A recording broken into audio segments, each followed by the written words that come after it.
Bonjour, chers amis auditeurs et auditrices. C'est Hervé Choseville à l'antenne. Heureux de vous retrouver pour notre rendez-vous hebdomadaire Panorama Info. Mais avant d'aborder le sujet du jour, je souhaiterais d'abord faire part de mon immense soulagement après plus de 2 années de souffrance, de torture et d'humiliation sans nom. Les derniers otages capturés par les terroristes le 7 octobre 2023 dans le sud d'Israël ont enfin revu la lumière du jour et ils ont pu retrouver leur famille. Ils étaient 20, tous des hommes. Je pense aussi à tous ceux qui ne sont pas rentrés vivants de ces semaines, de ces mois, de ces années d'horreur, en particulier les femmes qui ont eu à subir le pire avant d'être froidement éliminés. Au sujet de tous ces féminicides, je me contenterai de remarquer que les organisations féministes occidentales ont fait preuve, durant ces 2 terribles années, d'un total manque d'empathie envers les Israéliennes victimes de cette barbarie, alors qu'elles sont toujours très promptes à s'enflammer et à appeler à descendre dans la rue lorsqu'il s'agit de femmes originaires d'autres contrées. Et j'ajouterai aussi que depuis que les projecteurs de l'actualité internationale se sont éteints en ce qui concerne Gaza, on en parle beaucoup moins bien sûr, et nulle part il a été fait mention des 32 Palestiniens qui ont été froidement éliminés par le Hamas aussitôt que les soldats israéliens ont eu le dos tourné lors du début de retrait de l'armée israélienne. En effet, la première chose que le Hamas a jugé bon de faire, c'était d'éliminer l'opposition qui s'était manifestée envers eux. C'est pour ça que j'en parle aujourd'hui, puisque rares sont les médias qui ont fait état de cette lamentable nouvelle. Passons à présent au sujet principal de cette émission. Autrefois, les médias faisaient souvent référence à la génération de 1968. Ceux qui appartiennent à cette génération étaient surnommés les 68ards. Par leurs engagements contestataires, ils étaient parvenus, pour le meilleur, mais aussi souvent pour le pire, à faire évoluer les mentalités et le mode de vie hérités des générations précédentes, en particulier celles qui avaient connu la guerre. Depuis plusieurs semaines, les médias actuels ne cessent d'évoquer une certaine Gen Z, abréviation de Génération Z. J'avoue que, comme la plupart d'entre vous, je suppose, je ne comprenais pas ce terme. J'en ignorais totalement la définition. Intrigué, et surtout pour préparer cette émission, j'ai tenu à me renseigner. C'est ainsi que j'ai appris que le terme Gen Z désigne, dans ce que l'on appelle la novlangue, les personnes nées entre la fin des années 1990 et le début des années 2010, généralement entre 1997 et 2012. J'ai également appris que cette génération Z succédait à la génération Y et précédait la génération Alpha. Elle est définie comme une génération née alors que les communications numériques étaient déjà bien installées dans la société. Ces personnes, âgées de 13 à 28 ans, ont en effet commencé à utiliser des écrans et des claviers numériques, alors même qu'elles étaient encore nourries au biberon. Les applications aussi diverses que variées, ainsi que les réseaux sociaux, eux aussi très divers et très variés, n'ont aucun secret pour elles, pour ces personnes. Le nombre d'heures qu'elles passent les yeux rivés sur l'écran de leur téléphone dernier cri est inimaginable. On peut les croiser dans la rue, tête baissée, écouteurs rivés dans leurs oreilles, regardant leur téléphone, totalement inattentives au monde bien réel qui les entoure. Cette génération Z, à la différence de la mienne, semble vivre en permanence dans un monde virtuel. Je suis moi aussi adepte des moyens de communication moderne. C'est ainsi que je développe depuis des années une chaîne YouTube sur laquelle je poste régulièrement des émissions vidéo afin de partager avec le plus grand nombre des informations ou pour défendre les causes qui me sont chères. Mais je suis loin, très loin même, de maîtriser ces instruments de communication. En tout cas, je ne les maîtrise pas aussi bien que la majorité des jeunes appartenant à cette fameuse génération Z. Tous les nouveaux moyens de communication et d'information, qui n'ont pas de secret pour eux, ont des conséquences positives sur nos sociétés, mais aussi, souvent, des conséquences négatives. C'est ainsi qu'ils ont favorisé la diffusion ultra rapide de ce que l'on appelle les fake news, un terme traduit en français moderne par infotox. Souvent, les utilisateurs de ces moyens de communication et d'information se font manipuler à leur insu par des individus, des groupes, des agences publicitaires, voire même des États, dans des buts inavouables. Ce que je décris là est loin d'être limité à la France ou à l'Occident. C'est la jeunesse du monde entier, du moins celle qui a accès à un téléphone portable ou à un ordinateur, qui est abreuvé par ce flot incessant d'informations vraies ou fausses, d'images chocs ou de vidéos truquées ou pas. Même dans le village Enawe où j'ai séjourné en janvier dernier, eh bien, beaucoup de jeunes de cette génération Z passaient beaucoup de temps les yeux rivés sur leur téléphone portable et suivaient à leur manière et comprenaient également à leur manière l'actualité internationale.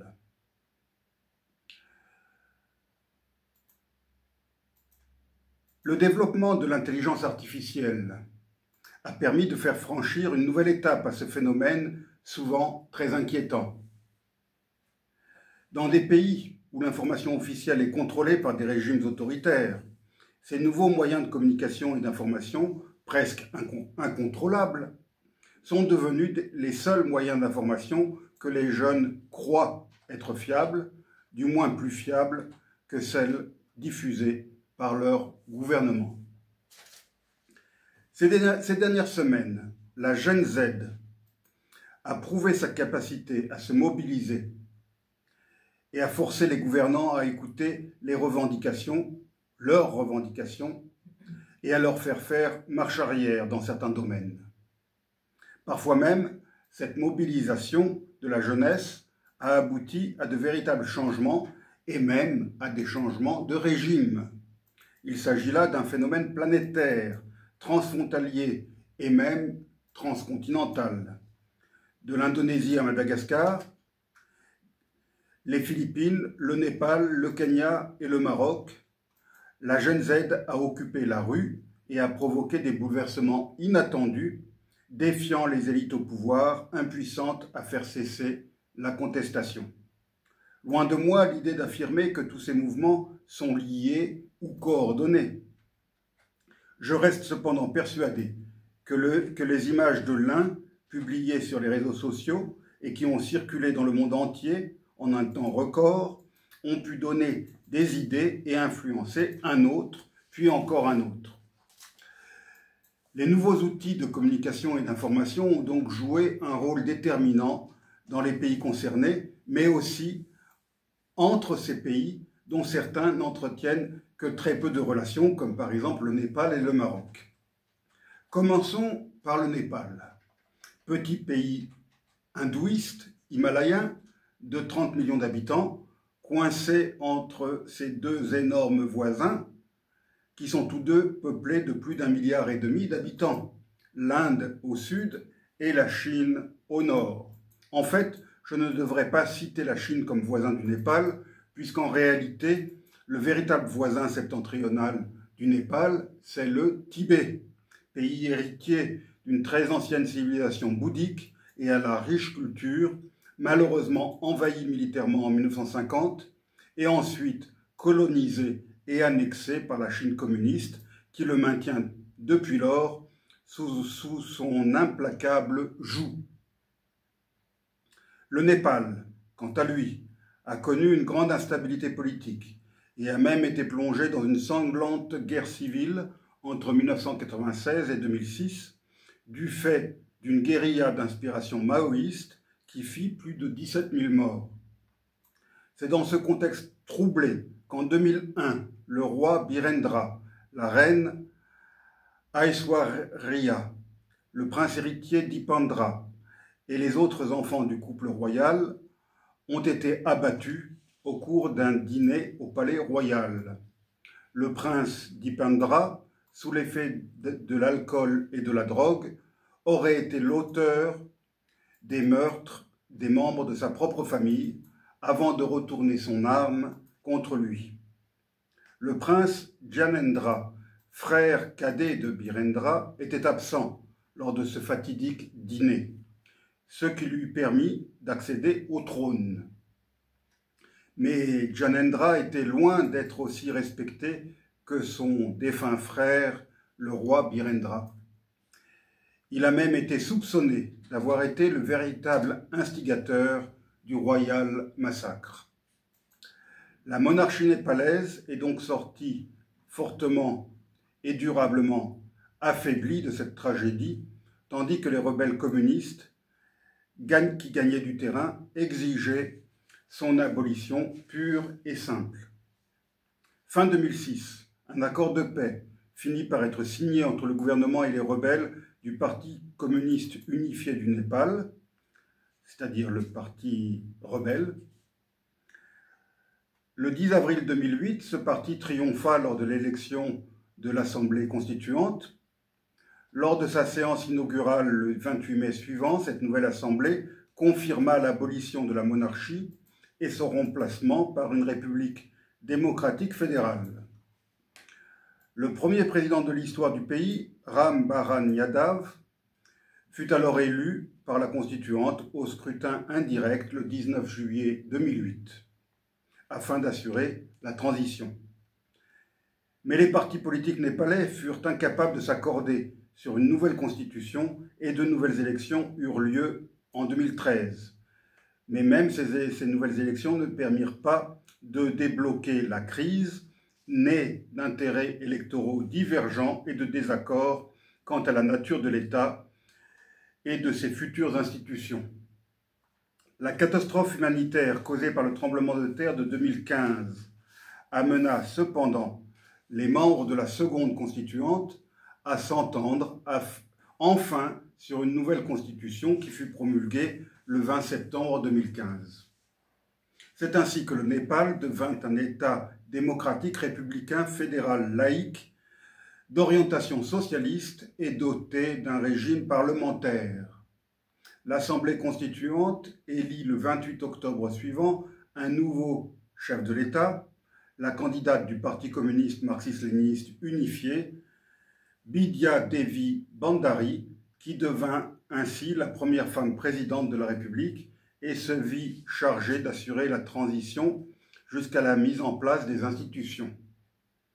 Depuis la chute de la monarchie, le Népal est devenu l'une des sociétés les plus libres du continent asiatique, notamment en ce qui concerne la liberté de la presse.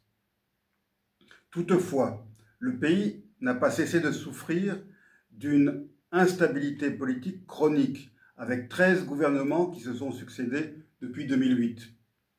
Depuis 2020, les partisans du retour à la monarchie connaissent également une croissance soutenue, certains observateurs estimant qu'il s'agit d'une conséquence des espoirs déçus du régime républicain et de la corruption généralisée existant dans le pays. Les conditions étaient donc réunies pour qu'éclate une nouvelle crise venue de la rue à l'initiative de la Gen Z népalaise. En 2024, la Banque mondiale évaluait à 20% le taux de chômage des 15-24 ans. Le 8 septembre dernier, des milliers de jeunes Népalais ont défilé dans tout le pays pour dénoncer le blocage des réseaux sociaux et surtout la corruption et le népotisme des élites politiques qui se partagent le pouvoir depuis l'abolition de la monarchie. La répression sanglante de ces manifestations aurait causé la mort de 73 personnes et blessé des centaines d'autres. Les manifestations se transformèrent en soulèvement populaire dès le lendemain. La foule en colère a envahi, incendié ou saccagé la plupart des symboles du pouvoir, à commencer par le Parlement. Tout au long de ces manifestations, des vidéos montrant le luxe extravagant de la jeunesse dorée du pays ont inondé les réseaux sociaux. Le Premier ministre d'obédience maoïste, Sharma Oli, n'a pas eu d'autre choix que de démissionner. Il a été remplacé par un gouvernement provisoire dirigé par l'ex-chef de la Cour suprême, Madame Sushila Karki, qui doit rester en fonction jusqu'aux élections législatives anticipées, prévues pour le 5 mars 2026. La nouvelle première ministre a promis de s'atteler aux revendications des protestataires. Au lendemain de cette véritable révolution qu'a connue le Népal, les jeunes semblent toujours déterminés à utiliser leur bulletin de vote pour créer les conditions d'un véritable changement. Ils ont afflué vers les bureaux de la commission électorale pour s'inscrire sur les listes d'électeurs. Un mois après avoir obtenu dans la rue la chute du gouvernement, les jeunes Népalais semblent avoir repris espoir dans la politique. Reste à savoir si cet essai de la génération Z népalaise sera transformé lors des prochaines élections. Le Maroc musulman est bien loin du Népal hindouiste et les jeunes montagnards himalayens qui auraient fait de la randonnée dans les montagnes de l'Atlas ne doivent pas être très nombreux. Pourtant, la contestation qui s'est emparée des rues du royaume chérifien est le fait de la Gen Z locale qui, pour se différencier des autres, se fait appeler collectif Gen Z 212, 212 étant l'indicatif téléphonique du Maroc. Dans ce pays de 36 millions d'habitants, dont une grande part de jeunes, malgré la baisse notable de la fécondité enregistrée depuis quelques décennies, tout a commencé le 27 septembre dernier. Des manifestations durement réprimées par les forces de l'ordre ont rassemblé des jours durant des milliers de jeunes qui ont occupé les artères des principales villes du pays. En certains endroits, des scènes de violence se sont déroulées, notamment à Salé, ville jumelle de Rabat, où des individus cagoulés ont incendié 2 voitures de police et une agence bancaire. Ces violences, auxquelles ont participé un grand nombre de mineurs, ont fait plus de 350 blessés au Maroc, et j'ai cru comprendre qu'il y avait également eu 3 morts, en majorité parmi les forces de l'ordre, et elles ont engendré de gros dégâts matériels, notamment sur des véhicules des autorités, mais aussi des véhicules de particuliers et des établissements administratifs, commerciaux ou sanitaires, d'après les informations en provenance du ministère de l'Intérieur. Le mouvement Gen Z 212 continue de réclamer une amélioration des services publics dans les domaines de l'éducation et de la santé, ainsi que la libération immédiate de toutes les personnes arrêtées pour leur participation aux manifestations. Le collectif Gen Z 212, né sur Internet, réclame une réforme du système éducatif et des services de santé publique. Les manifestants dénoncent aussi les énormes dépenses engagées par le gouvernement pour l'organisation de la Coupe du Monde 2030 au détriment de la population. La jeunesse marocaine, confrontée au chômage, semble avoir été exaspérée par la construction d'énormes stades pour le football. Les manifestants ont aussi réclamé des hôpitaux modernes et bien équipés plutôt que de nouveaux stades. Au Maroc, même si le mouvement semble être à la recherche d'un second souffle, rien n'est encore réglé, malgré le récent discours du roi Mohamed VI. Il faudra donc suivre avec attention l'évolution de la situation dans ce pays, car s'il venait à être durablement déstabilisé, cela ne pourrait qu'avoir de graves conséquences, non seulement pour le Maroc et son peuple, mais aussi pour les pays voisins, y compris les voisins européens, à commencer par l'Espagne et la France. Mais si l'esprit de la Gen Z de 112 pouvait un tant soit peu contaminer la Gen Z du voisin algérien, j'avoue que cela ne m'attristerait pas beaucoup, tant le régime sclérosé et corrompu issu de la lutte de libération nationale et de l'indépendance mériterait d'être un petit peu secoué par sa jeunesse. Madagascar est très loin du Maroc et du Népal. On situe en Afrique cette grande île plus vaste que la France, alors qu'à bien des égards, il s'agit d'un véritable petit continent bien à part. En septembre 2025, des manifestations d'une ampleur inhabituelle ont éclaté à Antananarivo, la capitale, elles avaient pour but de protester contre les coupures de plus en plus récurrentes d'électricité et d'eau. Ce mouvement de protestation, émaillé par des scènes de pillage, de commerce et l'incendie des domiciles de plusieurs personnalités politiques et économiques proches du pouvoir, a rapidement gagné l'ensemble du pays. Les organisateurs, issus de la génération Z locale, protestaient, comme au Népal et comme au Maroc, contre la corruption généralisée, le népotisme, ainsi que les atteintes aux libertés fondamentales. Ils réclamaient en outre la démission du président Andry Rajoelina. La répression a été très brutale et cela a attisé un peu plus la colère de la population.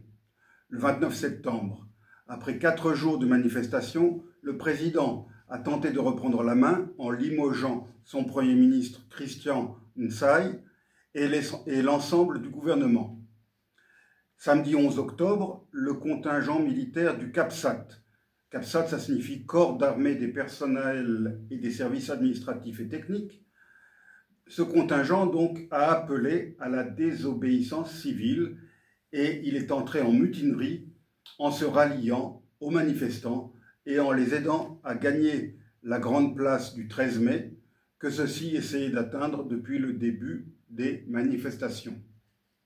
C'est ce jour-là que la plupart des Malgaches ont découvert le visage du colonel Michael Randrianirina. En effet, ce colonel a dans une vidéo lancé un appel aux forces de sécurité pour qu'elles désobéissent à l'ordre de tirer sur les manifestants. Mardi 14 octobre, la Haute Cour constitutionnelle malgache a invité le colonel à exercer les fonctions de chef de l'État à la suite d'un constat de vacance du pouvoir. Un temps gouverneur d'une région du sud de Madagascar, le colonel Michael Randrianirina était une voix critique contre le régime d'Andry Rajoelina. Le pouvoir était effectivement devenu vacant car quelques heures plus tôt, à la suite des manifestations qui duraient depuis plusieurs semaines, l'Assemblée nationale de Madagascar avait voté la destitution du président qui avait lui-même fui la capitale avant d'être secrètement exfiltré du pays le 12 octobre par un avion militaire français qui l'a emmené à La Réunion et de là, le président déchu a pu gagner Dubaï. Cette exfiltration clandestine semble avoir été décidée par le président Macron lui-même, qui aurait obtenu en contrepartie une grâce de dernière minute en faveur de 2 ressortissants français condamnés et emprisonnés à Madagascar. Précisons ici qu'Andry Rajoelina, le président déchu, a la double nationalité malgache et française. À Madagascar, comme au Népal, la Gen Z a donc fini par obtenir la chute du régime. Reste à savoir si le nouveau pouvoir, dirigé par le colonel Randrianirina, parviendra à stabiliser le pays. il a l'intention de nommer un nouveau Premier ministre qui sera chargé de former un gouvernement civil. Il a par ailleurs annoncé la tenue d'élections dans un délai de 18 à 24 mois maximum.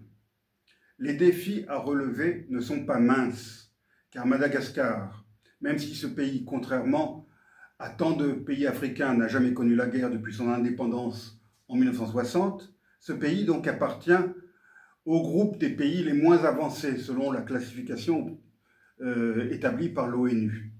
En effet, Madagascar fait face à une croissance insuffisante et une pauvreté persistante, pour ne pas dire grandissante, en grande partie à cause des faiblesses de la gouvernance, de l'instabilité politique et de la corruption qui gangrène ce pays. En évoquant ces problèmes, j'ai bien sûr une pensée pour le père Pedro Opeka, ce religieux lazariste argentin âgé de 77 ans qui lutte depuis plus d'un demi-siècle pour les plus pauvres, pour les plus démunis, afin qu'ils obtiennent des conditions de vie plus dignes et plus décentes. En 1989, il avait fondé l'œuvre humanitaire Akamasoa, du nom du village qu'il a lui-même créé pour les plus démunis. C'est d'ailleurs en ce lieu que le père Pedro a reçu le pape François le 8 septembre 2019, durant la visite que le pape avait effectuée à Madagascar. Avant le Népal, le Maroc et Madagascar, la jeune Z avait aussi secoué les Philippines. Dans chacun de ces pays, les revendications se suivent et se ressemblent, avec, en toile de fond, un sentiment d'injustice exacerbé par les images diffusées sur les réseaux sociaux. Déjà en 2022, il avait fallu 5 mois aux jeunes Sri-Lankais pour renverser le clan Rajapaksa au pouvoir depuis plus de 20 ans. En 2024, 6 semaines avaient été nécessaires au Bangladesh pour chasser la première ministre Sheikh Hasina, qui s'accrochait au pouvoir depuis 15 ans. Dans ces deux pays, la jeunesse avait été l'acteur principal de la contestation. Je n'ai aucun doute que d'autres pays vont bientôt être gagnés par ce mouvement transcontinental.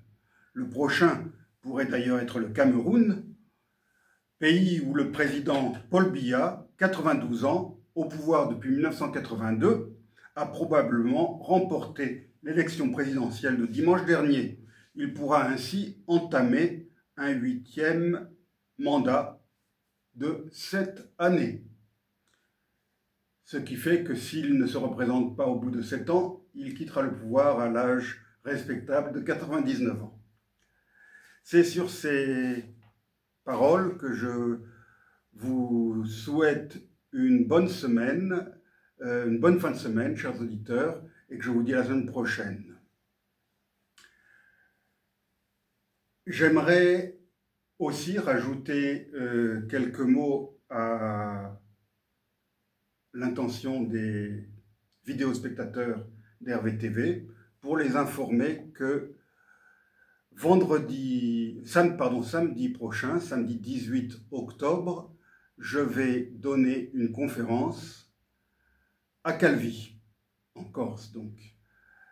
Le thème de cette conférence sera les Enawe et mon expérience au sein de ce peuple, l'expérience que j'ai vécue, et aussi pour présenter le projet qu'avec mon association Corsica Amazonia, nous avons mené dans cette communauté. Et ce sera aussi l'occasion de lancer officiellement mon nouveau livre qui traite du même sujet et qui s'intitule « À la rencontre des Enawe, voyage humanitaire au Mato Grosso » et qui a été publié par les éditions Maya. Donc, c'est entrée libre et le lieu de cette conférence, c'est la salle Microfolie. Salle Microfolie, c'est au centre-ville, avenue Marshall, je crois, dans l'immeuble Cyrnos. Voilà, c'est sur ces mots que je vous laisse, chers amis. À bientôt.